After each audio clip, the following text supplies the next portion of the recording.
राधे राधे। आप सभी लोग कैसे हो? कमेंट में जय माता दी लिखिए। आप सभी से रिक्वेस्ट है, हमारे चैनल पे अगर नए हो तो चैनल को सब्सक्राइब कर लो और शेयर करो, लाइक करो, कमेंट करो। मैं आप सबके बीच एक छोटा सा देवी गीत लेके आई हूँ। गीत कैसा लगा कमेंट में ज़रूर बताना। Thank you. कामन मैया गोरे बाटी, कामन मैया करिया हो, कामन मैया ना बाटी आंगिया के पातर हो, कामन मैया ना कामन मैया गोर बाटी, कामन मैया करिया हो, कामन मैया ना बाटी आंगिया के पातर हो, कामन मैया ना दुर्गा मैया गोर बाटी, काली मैया करिया हो, सीताला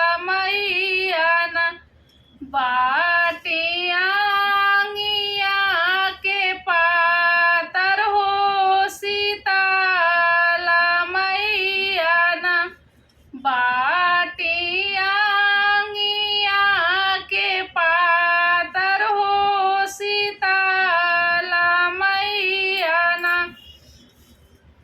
कामन मैया बेटा देनी, कामन मैया बेटी हो, कामन मैया ना देनी से नूराया मार कई, कामन मैया ना दुर्गा मैया बेटा देनी, काली मैया बेटी हो, सीताले मैया ना देनी से नूराया मार कई, सीताले मैया ना कामन मैया थी चढ़ई, कामन मैया शेर हो, कामन